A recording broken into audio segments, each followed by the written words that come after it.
करके वो एक बिस्मिल्लाहिर्रहमानिर्रहीम। तो हम यहाँ पर थे कि ईरान इराक वॉर में ये चीज़ यूज़ हुई है, ठीक है। आफ्ताब भाई मुझे रिकॉर्डिंग ट्रांसफर शुरू कर वो दीजिए। हुरिया ने स्टार्ट कर दिए, ठीक है। आप ज़रा लेट हो गए इसलिए मैं ज़रा। अच्छा, इसके अलावा इंतिफाडा किसे कहते हैं, ये मैंने एक वर्ड इस्तेमाल किया ना, Israel's use of chlorine gas in recent intifada, ये किसे कहते हैं? इंतिफादा भी इसको कहते हैं, इंतिफाडा मैं इसको कहता हूँ, ठीक है। ये क्या मतलब, इसका क्या है, मतलब है इंतिफाडा? ये पैलेस्टाइन इशू जिसने भी पढ़ा हो ना, एक दफा भी सिर्फ रीड किया हो, अगर सही जगह से उसने पढ़ा हो तो ये वर्ड उसने जरूर सुना होगा।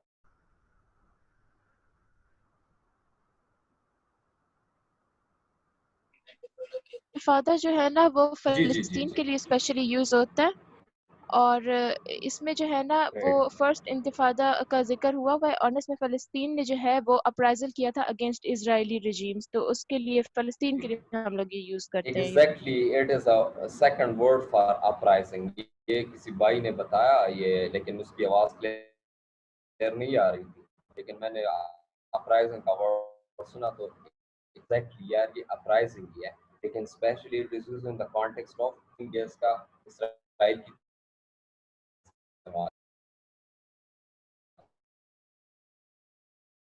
जो है ना करेंगे। मैं आपको वो बाकायदा वो चैप्टर मेंशन कर दूंगा, ये नोम चॉम्स्की की बुक है, ये पैलेस्टाइन उसका वो टाइटल है। यही बात उसने वो how who rules the world में भी दोहराई है एक चैप्टर में, सही है। तो वहां पर आपको मिलता है कि किस तरह Israel is involve in the use of chemical weapons against unarmoured civilians, ठीक है। तो यहाँ पर सिर्फ स्टेट और स्टेट के दरमियान ये वेपन्स यूज नहीं होते, आपके पास सिविलियंस पर भी यूज हुआ है। और ये नहीं कि सिर्फ दुश्मन के सिविलियंस पर यूज है, आपके पास अपने सिविलियंस पर भी ये यूज किए गए हैं। और इसकी एग्जांपल आपको कहाँ से मिलती है? सर बशारुल असद, बशार असद के उसमें, ठीक है, सारिन गैस का जो इस्तेमाल किया गया था। और ये किस इलाके में किया गया था? अरे कीबोर्ड में काम करना शुरू हो गया जी। किस इलाके में किया गया था ये सारिन गैस का इस्तेमाल? एनी जी? सीरिया सर, बशारुल असद वहाँ का। सीरिया तो था ही, वो तो सही है।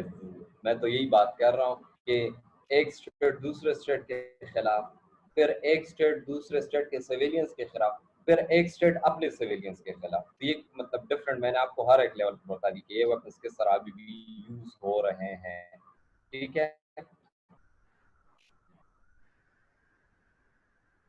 चले ठीक है, आप मुझे ये हम आगे, यार ये इसका इलाका था, ये काफी न्यूज में भी रहता है, ठीक है, जिसका निशान थे अफलास से भूख और इसकी वजह जो कि हम आपके पास इस्लाम में आराम होता है, ये तो काफी आसान चीज है। तो बात कहने का मतलब ये है कि आपको सिर्फ ब्रॉडर पिक्चर पता है, मतलब वो मौजूद किया है, ठीक है। इसके इतने मतलब ये इनकी क्वालिटीज हैं, हमने एफर्ट्स भी उठाए, लेकिन इनका थ्रेट अभी भी मौजूद है और हर एक लेवल पर ये चीज यूज हो रही है, ठीक है। 3 लेवल्स पर मैं आपको state against state, state against civilians, the civilians of an enemy state and the state against its own civilians, ठीक है।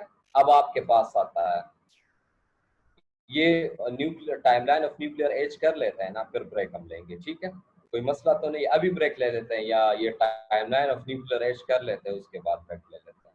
2 ही स्लाइड्स हैं, आसान है, क्या ख्याल है? सर ये कर ले, सर ये कर सर कर ले, मेरे ख्याल में ये कर लेते हैं, ठीक है। अच्छा, तो अब जहन में ये बात पैदा होती है ना कि सही है, ये चीजें हमारे पास हुई, न्यूक्लियर बॉम्ब्स भी बन गए, सारे कुछ। अभी हम किस स्टेट पर, मतलब हम किस दौर में खड़े हैं? हमें किस तरह पता चलेगा कि यार न्यूक्लियर एज तो हमारे पास शुरू हो गया था? कब शुरू हुआ था, कैसे शुरू हुआ था, अब अभी इसी टाइमलाइन में पढ़ेंगे, ठीक है। लेकिन अब हम किस एरा में हैं और हम किन एराज से गुजरे हैं और उन एराज में बुनियादी बात क्या थी, ये हम इसलिए पढ़ेंगे ना कि हम आखिर में, ये लेक्चर के आखिर में हम ये चीज कंक्लूड करेंगे, ये नैरेटिव बनाएंगे कि ये चीज खत्म क्यों नहीं हो रही, ये कब खत्म होगी, की और इसके लिए रिक्वायरमेंट क्या है। और यही बात जो आपके पास रिकमेंडेड बुक है ना, जो इसकी मैंने अभी रिसेंटली ये एक हफ्ता पहले पढ़ी है, ये the age of deception and nuclear diplomacy in treacherous time by Mohamed ElBaradei. ठीक है, ये आपकी एफपीएससी रिकमेंडेड बुक है न्यूक्लियर वो उसके हवाले से। तो उसमें वो सारी बुक का थीसिस स्टेटमेंट यही है कि वो डिफरेंट मतलब एपिसोड्स मेंशन करके ना अपनी इंटरेक्शंस अपने फाइंडिंग्स को बता के यही प्रूफ करना चाह रहा है कि हम किस डायरेक्शन में जा रहे हैं और हमारे पास कौन सा वाहिद ऑप्शन मौजूद है न्यूक्लियर कैटास्ट्रोफी से बचने के लिए और न्यूक्लियर इश्यूज को हल करने के लिए। तो इस एरास को आप इसलिए मतलब कि आपकी बेसिक थीम याद हो ना, तो तभी आप मतलब कंक्लूड कर सकते हैं उसको और आप एक सॉलिड नैरेटिव किसी भी ऑडियंस के मतलब सामने दे सकते हैं कि इसका फ्यूचर क्या होने वाला है और हम कहाँ पर खड़े हैं। ठीक है, तो यार इसने फर्स्ट इसमें हम इसको हम इसको चार एरास में इसने डिवाइड किया है। मोहम्मद अल-बरादी जो है ना, आपके पास ये नोबेल प्राइज विनर भी है, पीस प्राइज विनर है, और आपके पास ये जो इंटरनेशनल एटॉमिक एनर्जी एजेंसी है, ठीक है, उसका ये हेड भी रहा है, जिसने ये बुक लिखी हुई है, जिससे मैं ज्यादातर मटेरियल और ये ज्यादा चीजें जो है ना फाइंडिंग्स मैंने उसी से उठाई हैं। ठीक है, या उससे मैंने सिर्फ वो आइडियाज लिए हैं। तो वो चार एरास की बात करता है। वो ये कहता है कि आपके पास जो न्यूक्लियर एज है ना, उसको हम चार एरास में डिवाइड कर सकते हैं। फर्स्ट न्यूक्लियर एज में वो ये कहता है कि ये वो दौरा था ना, जिसमें क्या था, आपके पास वो स्टेट्स या वो नेशन जिनके पास टेक्नोलॉजी जरा एडवांस थी। इसकी बात नहीं कर रहा कि इसी लेवल पर थी जो अब है, लेकिन उस टाइम के हवाले से उनमें टेक्नोलॉजिकल सोफिस्टिकेशन बाकी स्टेट से ज्यादा था। ठीक है, उनका मकसद क्या था, वो यार इस जानिब जा रहे थे ना कि किसी तरीके से कोई ऐसा हथियार हम बना ले जो कि हमें सुप्रेमेसी दे दे।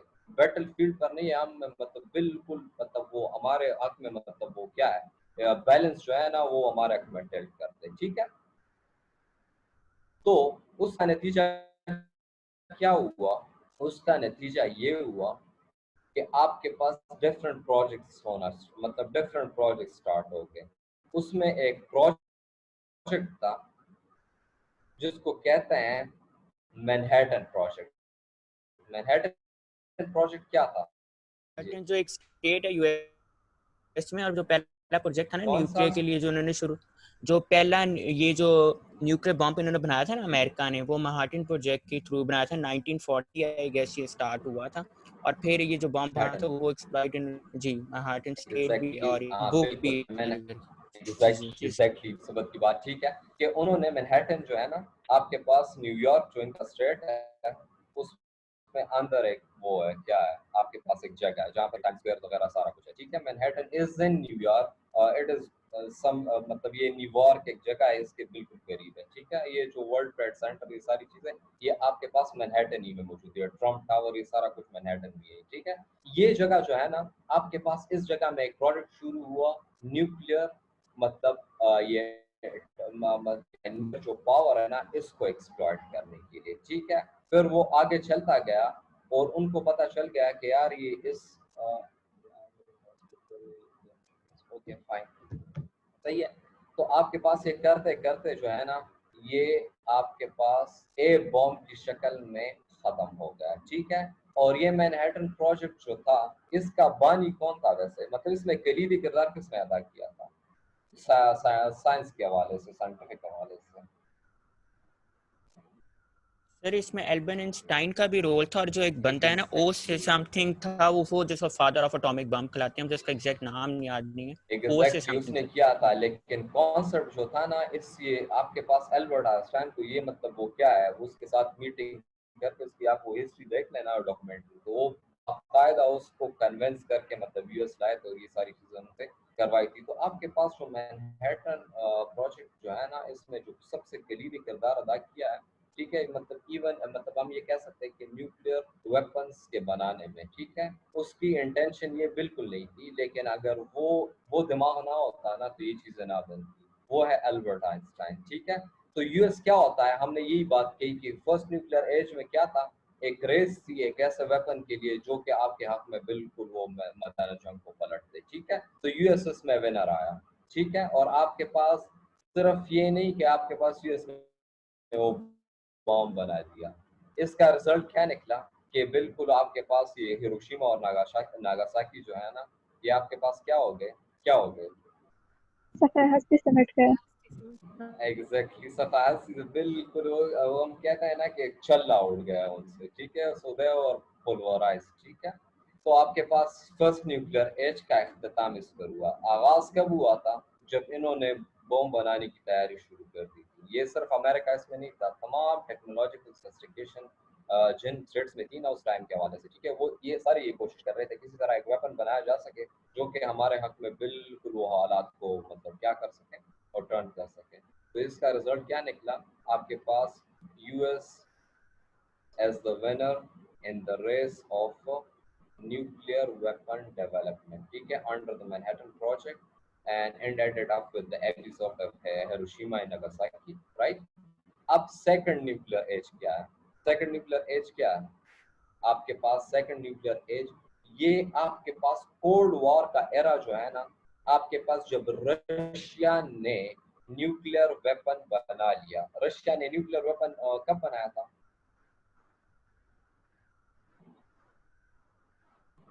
कब बनाया था? सर उन्होंने फौरन वर्ल्ड वॉर के बाद इसके पर काम शुरू कर दिया था और आई गेस 1949 के अंदर उन्होंने बना लिया था और 52 के अंदर शायद उन्होंने आपके पास एटॉमिक भी दूसरा भी बना लिया था हाइड्रोजन वाला 49 आई गेस 49 जो है ना आपके पास 49 एक मिनट यार मैं चेक करूंगा। सर आई एम सही नॉट है, कंफर्म फर्स्ट बट टेस्ट आई उन्होंने थिंक इट्स 1949 में किया था। आई थिंक इट कंफर्म है इज सर। 1949, ठीक है, आई थिंक इट्स 1949। चलो आप कंफर्म कर लें, ठीक है, but it is 19 late 1940s में उन्होंने किया था, ठीक है। आपके पास इससे क्या होता है? इससे second age of nuclear second nuclear age शुरू हो जाता है। आपके पास मल्टीपल स्टेट्स जो है ना, ये कोल्ड वॉर का एरा है, ठीक है। शुरू कहाँ से होता है? जब आपके पास यूएसएसआर जो है ना, वो क्या कर लेता है, वो भी मतलब न्यूक्लियर वेपन स्टेट के तौर पर आ जाता है। आपके पास फर्स्ट न्यूक्लियर एज होता है ना, उसका बेसिक एलिमेंट क्या था? It was the supremacy of the United states of America in the nuclear rail. But after the detonation of the nuclear weapon by USSR, that edge has been ended.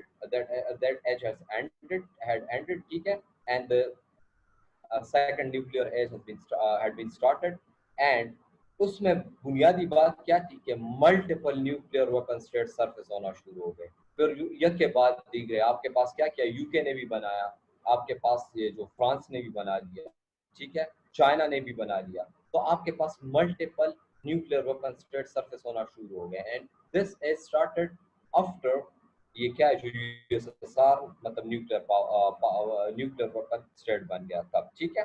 इसमें सिर्फ ये बात नहीं थी कि यार स्टेट्स ने सिर्फ न्यूक्लियर वेपन्स बनाए, उसमें ये था कि बाकी स्टेट्स भी जो थे ना, ये इस तगोदो में थे, इस चक्कर में थे कि यार किसी तरह हमें जिस जो न्यूक्लियर वेपन स्टेट है ना उनकी प्रोटेक्शन मिल जाए, ठीक है। तो they were searching for a nuclear umbrella. Nuclear umbrella का मतलब क्या है? न्यूक्लियर अम्ब्रेला का मतलब क्या है? To connect resources sir, from other.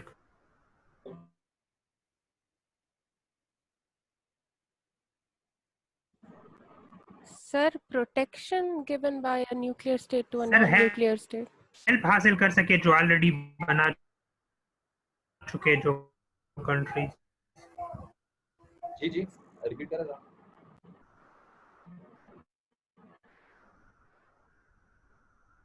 इन्होंने बात सही की कि आपके पास एक न्यूक्लियर वेपन स्टेट की प्रोटेक्शन आप हासिल कर लें, that if in case its security is threatened by a nuclear weapon state, then the state with which you are aligned, that nuclear state will provide you nuclear deterrence.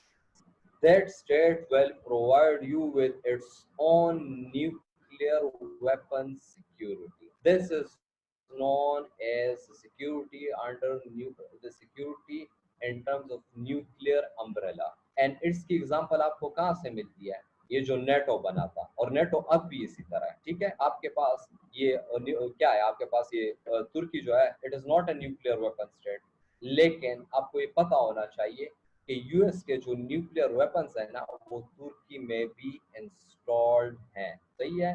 So it is an example कि आपके example नहीं बल्कि it is मतलब आपके पास यही actual चीज है। इसी तरह आपके पास जो एक दूसरे मतलब आपके पास ये तो था यूएस के मतलब वो मतलब ब्लॉक में ना, कि नेटो के जो मेंबर्स थे उनको न्यूक्लियर अम्ब्रेला भी यूएस की हासिल थी। तो रशिया के साइड पर क्या था?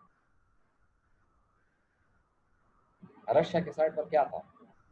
Warsaw pact sir.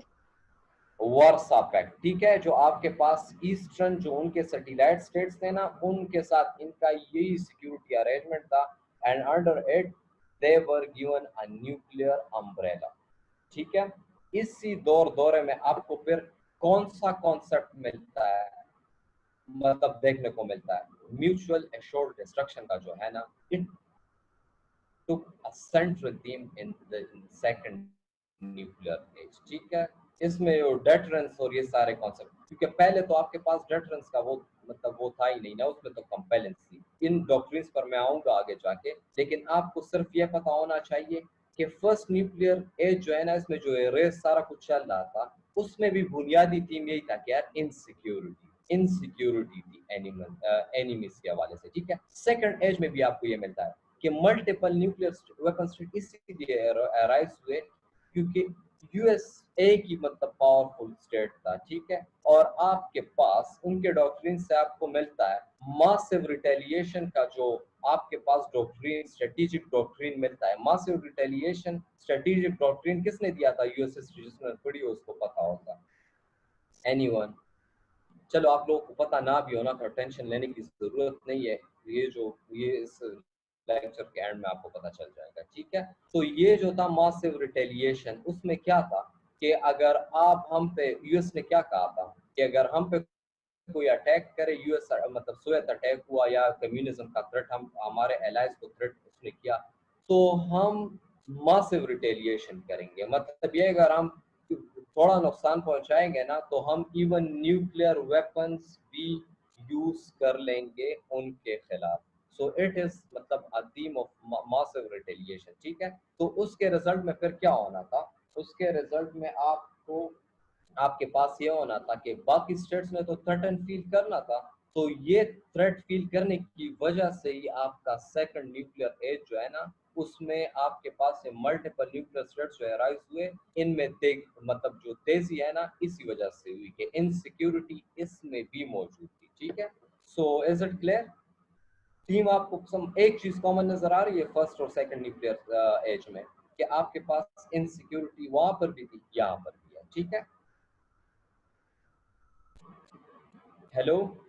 जी सर, समझ आ गई है। Yes sir. इसी तरह इंडिया न्यूक्लियर प्रोग्राम, ठीक है, ये भी सेकंड न्यूक्लियर एज की पैदावार है। 1974 में आपके पास, एक सेकंड, ठीक है, मैं इसके साथ एक ब्रैकेट में एक चीज लिख लेता हूँ। My keyboard is not working, ठीक है, लेकिन मैं इसके साथ ऐड कर लूंगा। यार एक टर्म यूज होती है न्यूक्लियर जर्गोन में, ठीक है, जर्गन में, कि पीसफुल न्यूक्लियर एक्सप्लोजंस, PNEs उसको कहते हैं, PNE, ठीक है, पीसफुल न्यूक्लियर एक्सप्लोजन।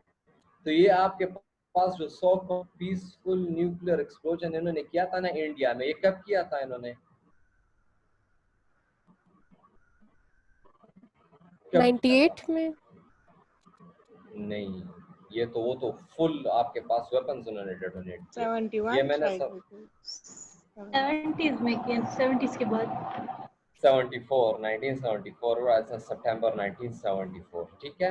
आपके पास 74 में जो उन्होंने वो किया था ना, इट इज मतलब वो क्या था, उसमें बुनियादी वजह क्या थी? अगर आप ये फॉरेन पॉलिसी ऑफ पाकिस्तान जो चैप्टर में आपको मेंशन करूंगा ना, उसमें आपके पास नेहरू की स्टेटमेंट आपको इंडिया के न्यूक्लियर प्रोग्राम पे मिल जाती है कि उनका बेसिक मतलब मकसद क्या था। वो पीसफुल न्यूक्लियर वो तो कह रहे थे, लेकिन असल में उनका भी यही चीज था जो मैंने आपको बताया कि इनसिक्योरिटी होने की वजह से नहीं है, सारे स्टेट आपके पास वेपन्स ऑफ मास डिस्ट्रक्शन की तरफ भी जाते हैं और न्यूक्लियर वेपन्स की तरफ भी जाते हैं। तो चाहे आपका इंडिया का न्यूक्लियर वेपन प्रोग्राम था, ठीक है, या आपके पास जो दूसरे न्यूक्लियर वेपन स्टेट राइज हुए, या चाहे आपके पास न्यूक्लियर अम्ब्रेला कुछ लोग ढूंढ रहे थे, कुछ स्टेट्स नेटो और वार्सा पैक्ट की शक्ल में, या आपके इसके दौर में आपके पास पाकिस्तान का न्यूक्लियर प्रोग्राम भी शुरू हुआ, ठीक है, कोल्ड वॉर एरा में। तो पाकिस्तान का न्यूक्लियर प्रोग्राम शुरू होने में आप ये चीज़ भी कॉमन देख लोगे कि जो सिक्योरिटी है ना, ये ना होने की वजह से किस तरह हमारे पास ये सारी चीज़ें जो है ना वो मशरूमिंग ग्रोथ कर रही है, ठीक है। सेकंड न्यूक्लियर एज की समझ आ गई कि क्या चीज़ थी। ये असल में कोल्ड वॉर एरा है जिसमें मल्टीपल न्यूक्लियर स्टेट मतलब हमारे पास सरफेस हुए, बाकी जो रह गए उन्होंने या तो अपने प्रोग्राम्स मतलब वो स्टार्ट कर दिए न्यूक्लियर प्रोग्राम्स, या आपके पास किसी एक ब्लॉक में अलाइन होकर न्यूक्लियर अम्ब्रेला इंश्योर कर ली। और ये सारा कुछ क्यों हुआ? उसी वजह से हुआ जो कि आपके पास फर्स्ट न्यूक्लियर एज में हुआ था, इनसिक्योरिटी, ठीक है, इनसिक्योरिटी होने की वजह से। Is it clear? Yes, sir. Yes, sir. Sir यार ये मेरे ख्याल में पीसफुल क्यों कहते हैं सर? ये अंडरग्राउंड किए थे धमाके इन्होंने, इसलिए इट पीसफुल? इज नहीं, इसमें अंडरग्राउंड का कोई ताल्लुक नहीं है, ठीक है, इसमें अंडरग्राउंड का कोई ताल्लुक नहीं है। पीसफुल ये है कि it is not weapon grade, ठीक है। आपके पास ये जो एक्सप्लोजन है ना, इट इज यार ये जो सीडीबीटी नहीं है, बल्कि आपके पास क्या है, ये एफएमसीटी पर हम आएंगे ना, fissile material cut off treaty, तो उसमें जो फ्लॉस थी ना, जिस फ्लॉस को उसने एड्रेस किया है, उसमें मैं ये समझा दूंगा कि ये पीसफुल न्यूक्लियर एक्सप्लोजन्स का मतलब ड्रामा जो स्टेट्स करते हैं उसकी क्या मतलब वो मिथ होती है, उसका क्या मिथ है जी पीसफुल न्यूक्लियर एक्सप्लोजन्स, और उसका आपके पास ये एक्चुअल न्यूक्लियर एक्सप्लोजन्स के साथ क्या ताल्लुक है। So I will explain that later on, ठीक है, उसमें आपको समझ आ जाएगी कि किस तरह हम उसके खिलाफ मतलब वो जदोजहद कर रहे हैं। लेकिन ये टर्म्स जो है हम मिक्स अप करके मतलब स्टेट्स को ये स्पेस दे देते हैं कि वो फुल वेपन्स डेवलप कर ले। फुल वेपन्स डेवलप करने के बाद फिर हमारे पास कोई और चारा नहीं रहता सिवाय को एग्जिस्टेंस के, क्योंकि आपके पास either there is coexistence और there is no existence in the nuclear age, ठीक है, अगर न्यूक्लियर राइवल्स है तो। अच्छा जी, हाँ जी, ये थर्ड न्यूक्लियर एज। अब थर्ड न्यूक्लियर एज में क्या था? थर्ड न्यूक्लियर एज आपके पास पोस्ट कोल्ड वॉर एरा है। आपके पास जब 1989 में, कुछ लोग उसको क्या कहते हैं 1988 कहते हैं, कुछ लोग उसको 1989 कहते हैं, कुछ उसको 1991 वो कह देते हैं, ठीक है। आपके पास ये जो कोल्ड वॉर खत्म हुई, ठीक है, सिंपल सादा क्या है कोल्ड वॉर खत्म होने की सबसे जिस पर सारों का इत्तेफाक है, जब बर्लिन वॉल जो थी ना, बर्लिन वॉल एबॉलिश हो गई, then it is marked as the end of the cold war, ठीक है। कोल्ड वॉर किसके दरमियान दी थी? US and its allies versus USSR versus its allies, ठीक है। तो ये खत्म होने के बाद आपके पास क्या हुआ कि यार एक पावर वैक्यूम जनरेट हो गया। पावर वैक्यूम क्या था कि आपके पास यूएस जो था ना विद इट्स एलाइज, ठीक है, it arises the it arises the only super power. वो एक मतलब कोल्ड वॉर के मतलब एंड होने के जो सबसे पहला रिजल्ट वो क्या निकलता है, जो हम वो उस मतलब वो क्या है स्टडी करते हैं, हम ये कहते हैं कि इसके रिजल्ट पहले ये निकला कि आपके पास यूएस जो है ना वो एक super power, sole US super power के तौर पर हमारे पास सामने आया, ठीक है। इसके साथ ही यूएसएसआर जो है वो आपके पास डिसइंटीग्रेट हो गया बाद में जाके, ठीक है। तो यार एक जो ब्लॉक था ना वो बिल्कुल डिसइंटीग्रेट हो गया, ठीक है, जिसका मतलब ब्लॉक का वो क्या तस्वर आता, और दूसरा ब्लॉक जो है था उसको मतलब अनलिमिटेड क्या है वो उससे मिल गई अनलिमिटेड पावर, क्योंकि सुपर पावर था वो अमेरिका। इसमें पावर वैक्यूम क्रिएट हुआ। पावर वैक्यूम किस तरह क्रिएट हुआ कि आपके पास जो बैलेंसिंग का एलिमेंट था ना वो अब नहीं रहा। तो डिफरेंट स्टेट्स ने मजीद थ्रेटन मतलब वो थ्रेटन फील किया कि अगर हमारी सिक्योरिटी जो कि आपके पास पिछले टाइम में किसी एक पावरफुल मतलब वो ब्लॉक के साथ अलाइनमेंट में थी, वो अब हमारे पास मौजूद नहीं है, ठीक है। सो उन्होंने क्या किया, या तो वो न्यूक्लियर वेपन्स को मतलब जल्दी मतलब मजीद डेवलप करने में मतलब वो मुगन हो गए, ठीक है, या एटलीस्ट उन्होंने ये किया जिसमें वो अभी तक कामयाब भी हुए, ज्यादा स्टेट्स इसमें कामयाब भी हुए, वो ये था कि आपके पास फुल न्यूक्लियर फ्यूल साइकिल का प्रोग्राम डेवलप किया जा सके। फुल न्यूक्लियर फ्यूल साइकिल किसे कहता है? Anyone from the engineering background? Full nuclear fuel cycle, full nuclear fuel cycle, चलो मैं पूछता हूँ।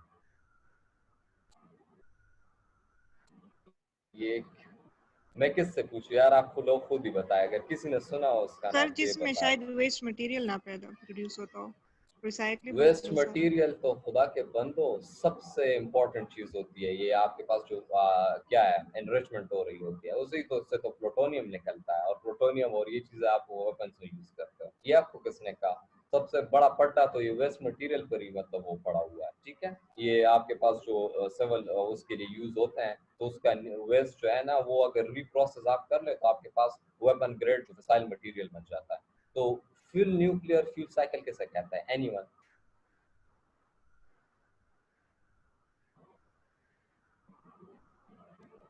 यार फुल सर ये ना एक बताए बताए। इंडस्ट्रियल प्रोसेस है जिसमें जो यूरेनियम है ना उससे इलेक्ट्रिसिटी प्रोड्यूस होती है।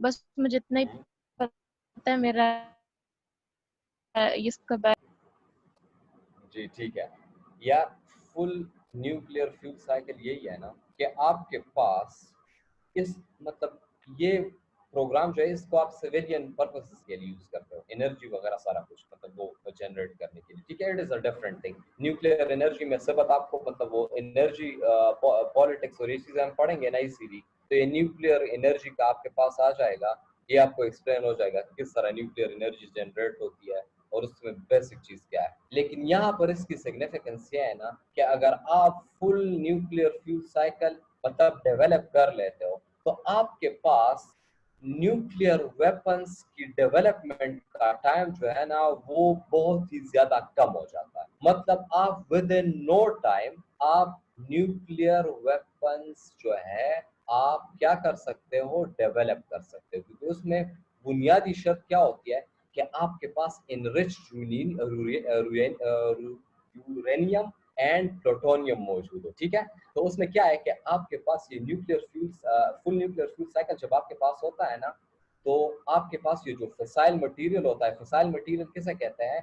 HEU, highly enriched uranium and plutonium. तो उसको हासिल करने का टाइम जो है ना वो आपके पास काफी कम हो जाता है, आप बहुत कम टाइम लगाते हो फिर उसको उसी ग्रेड पर ले जाने के लिए जो कि आप वेपन्स में रख कर उसको डेटोनेट कर सको, ठीक है।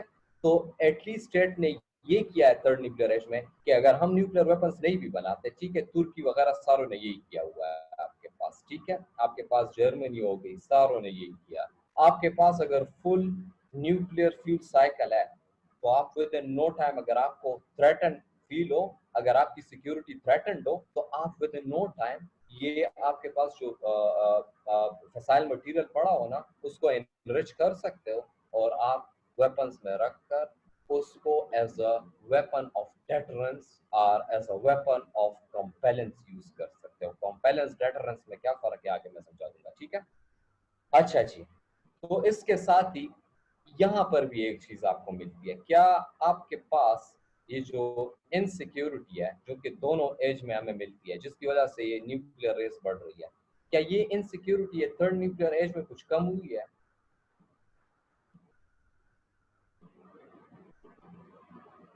क्या कम कम हुई है या ज्यादा हुई है? इनसिक्योरिटी कम हुई है या ज्यादा हुई है? सर बढ़ गई है सर इस साल। ज्यादा हुई है। ज्यादा सर किस तरह बढ़ गई है? सर आई थिंक एडवांसमेंट ज्यादा हो गई और जो मतलब अगर न्यूमेरिकली देखा जाए तो तादाद में इतनी ज्यादा नहीं। सर रेस बढ़ गई है ना, तो सारे लोग अपने लिए वो मटेरियल गैदर करना स्टार्ट हो गए हैं। कि जो कहते हैं कि हम न्यूक्लियर कंट्री नहीं सर है, हर कोई लेकिन पावर में within आना चाह India- रहा है तो इस वजह से। अच्छा यार मैं आपको ये बता रहा हूँ, आप सबकी बातें ठीक है, सही है, लेकिन इसको ब्रॉडर मतलब उसमें कि अगर ज्यादा मतलब आपके पास न्यूक्लियर वेपन स्टेट्स होंगे, ज्यादा इसके लिहाज से रेस होगी, ठीक है, तो आपके पास एक कॉन्सेप्ट आता है मिरर इमेजिंग का, ठीक है। ये प्रॉपर एक टर्म है, मिरर इमेजेस या मिरर इमेजिंग, ये IR में आपको मिल जाएगा चार्ल्स कीगले में, ठीक है। तो उसमें क्या होता है कि आपके पास ये जीरो सम गेम इसी से स्टार्ट होती है कि दूसरे का गेन आपको अपना लॉस लगता है, ठीक है, आपका लॉस दूसरे को अपना गेन लगता है, दूसरे का लॉस आपको अपना गेन लगता है, ठीक है। तो इसमें क्या है, zero sum game, arms race, ये सारी चीजें स्टार्ट हो जाती है, सही है। वो स्टार्ट होना भी इतना वो नहीं है, मसला नहीं है, ठीक है, अगर वो बैलेंस ऑफ पावर रखते हैं। लेकिन मसला कब आता है, जो सारों की security across the board international security को जो है ना वो बहुत ही बड़े मसले से दो चार कर देता है, वो है threat of asymmetrical atomic warfare. ये जो एटॉमिक वॉरफेयर का जो है ना आपके पास asymmetrical atomic warfare, asymmetrical atomic warfare किसके हवाले से, कि आपके पास एक स्टेट या एक्टर काफी वीक है as compared to other state and actor, ठीक है, वो उसके खिलाफ इस्तेमाल कर दें, सही है। वो टेररिस्ट अगर खुदा ना ख्वास्ता ये टेररिस्ट के हाथों लग जाए, अब आगे आपको चैलेंजेस में मैं टेररिस्ट के वो एग्जांपल्स दे भी दूंगा कि किस तरह हम इस चीज से बचे हुए हैं, ठीक है। एसिमेट्रिकल एटॉमिक वॉरफेयर की वजह से दुनिया की इस थर्ड न्यूक्लियर एज में इनसिक्योरिटी से बात शुरू हुई थी और मजीद इनसिक्योरिटी का हम शिकार हो गए एसिमेट्रिकल एटॉमिक वॉरफेयर के थ्रेट की वजह से, चाहे वो टेररिस्ट के हवाले से हो या रोग स्टेट्स के हवाले से हो। अब एक स्टेट है वो काफी वीक है, वो गलत पॉलिसीज भी कर रहा है, वो आपके मतलब वो थ्रेटन भी आपको कर रहा है और आप उस पर मिलिट्री एक्शन लेना चाहो, ठीक है, उसकी मिलिट्री भी इतनी स्ट्रांग नहीं है, लेकिन अगर उसके पास एटॉमिक बॉम्ब है तो आप एक रिस्पॉन्सिबल स्टेट होने की वजह से उसको as method as a weapon of last resort use करोगे। लेकिन अब अगर वहां पर एक ऐसा डिक्टेटर बैठा हो, एक ऐसा बंदा बैठा हो जो सारी दुनिया के लिए वबाले जान बना हो, ठीक है, और वो रिजीम भी ना छोड़ा, ह्यूमन राइट्स अब्यूजेस में भी इन्वॉल्व और दुनिया की कम्युनिटी उससे कह कि don't do that, it is against international law, और फिर उसी स्टेट में आपके पास एक्सट्रीमिज्म भी पनप रही हो, तो बाकी हो रही हो, ठीक है, और आप उसको कहते हो कि स्टेप डाउन कर लो, वो स्टेप डाउन ना हो रहा, आप उसके खिलाफ मिलिट्री एक्शन ले, तो क्या आखिरी रास्ता यही बचता है। तो उसके साथ क्या होगा, वो जो रोग स्टेट है ना जिसमें यही है कि वो आपके खिलाफ मतलब सीधा बजाय बाकी चीजों को एक्सप्लॉइट के आपके खिलाफ वो न्यूक्लियर वेपन्स को यूज कर सकता है। और इसकी प्राइम एग्जांपल आपको नॉर्थ कोरिया से मिलती है। वो इवन आपके एक मूवी बनाई गई थी उनके वो सुप्रीम लीडर पर, किम जोंग उन, ठीक है, किम जोंग उन, सही है। तो आपके पास क्या हुआ था, उन्होंने थ्रेटन कर दिया था कि अगर ये मूवी रिलीज हुई, मतलब कोई कुरियन पेनिनसुला की वो बात कर रहे थे मेरे ख्याल में, तो वी विल न्यूक अमेरिका, हम मतलब क्या कर देंगे, हम न्यूक्लियर डिफरेंट बातें। लेकिन आप इससे अंदाजा लगा लें कि even on petty issues they threaten to use the atomic weapon, and उसका फिर क्या कॉन्सिक्वेंसेस निकल सकते हैं वो आगे ये threat dangers of proliferation and nuclear warfare में मजीद समझा दूंगा। लेकिन आप सिर्फ इस थीम को देख लेना कि थर्ड न्यूक्लियर एज में इनसिक्योरिटी से हम स्टार्ट हुए और मजीद इनसिक्योरिटी का शिकार हो गए, ठीक है, इन्हीं वेपन्स की वजह से, ठीक है। अब फोर्थ न्यूक्लियर एज में वो क्या कह रहे हैं यार, फोर्थ न्यूक्लियर एज सिंपल सादी यही बात है ना, आपके पास मोहम्मद अलबरादी कहता है कि आपके पास फोर्थ न्यूक्लियर एज जो है ना, वो हमारे पास जो थर्ड न्यूक्लियर एज है उसका ट्वाइलाइट शुरू हो गया। वो ये एग्जैक्ट लफ्ज इसके लिए बुक में इस्तेमाल करता है कि the twilight of third nuclear age has been started, सही है, और हम फोर्थ न्यूक्लियर एज में आहिस्ता आहिस्ता दाखिल हो रहे हैं, ठीक है, और ये हमारे पास फोर्सिबल फ्यूचर में हमारे पास वो रियलाइज हो जाएगा। और इसमें जो बुनियादी बात वो ये कहता है ना कि we are at a critical junction, और हमारे पास फोर्थ न्यूक्लियर एज किस तरह का होना है वो अभी के ही स्टेप्स हमारे डिसाइड करेंगे। और वो क्या कहता है कि हमारा फोर्थ न्यूक्लियर एज जो है ना, हमारे पास कोई और रास्ता है ही नहीं सिवाय इसके कि हमारे जो बुनियादी चीजें हैं ना जिसकी वजह से हमारे ये तीनों न्यूक्लियर एज में इनसिक्योरिटी की वजह से हम मजीद खुद को इनसिक्योरिटी का शिकार कर रहे हैं, बेहतर से बेहतर या सोफिस्टिकेटेड से सोफिस्टिकेटेड या एडवांस से एडवांस या ज्यादा से ज्यादा वेपन्स ऑफ मास डिस्ट्रक्शन बना के उनको हमने रिजॉल्व करना होगा, ठीक है। फिर ये बात ये कहता है कि इसमें आईएई का बहुत काफी रोल होना है। आईएई का क्या रोल है आगे हम इसको डिस्कस करेंगे। और इसमें आखिरी बात ये कहता है ना कि जब तक आपने कलेक्टिव सिक्योरिटी का सिस्टम इंटैक्ट ना किया हो और इसकी ऑनरशिप आपके पास across the board especially the states in this the permanent states of the United States Security Council उन्होंने ना लियो, then it will be a pipe dream that you can increase the global security and you can get rid of the weapons of mass destruction. वो यही कहता है कि आप या तो ये करोगे फोर्थ न्यूक्लियर एज में, और अगर आप ये नहीं कहते हैं ना तो वो ये बात कहता है कि अल्टरनेटिव जो है ना, द अल्टरनेटिव इज अनएक्सेप्टेबल। ये अल्टरनेटिव है जिस पैटर्न में हम जा रहे हैं, it is unacceptable for human existence. वही बात आ जाती है ना कि देयर विल बी कोएग्जिस्टेंस और no existence. Is it clear? Yes, sir. Yes sir. चलो ओके गुड, ब्रेक लेते हैं जरा। कितने मिनट्स का ब्रेक लेते हैं? 26 मिनट। 26 मिनट का है? 20 मिनट? 20 सर। 20 मिनट। अच्छा 20। मुझे लगा कि यार 26 का क्या उससे ताल्लुक है। चलिए ठीक है, मिलते हैं फिर 20 मिनट्स के ब्रेक के बाद। ठीक है, ओके सर। अल्लाह हाफिज़।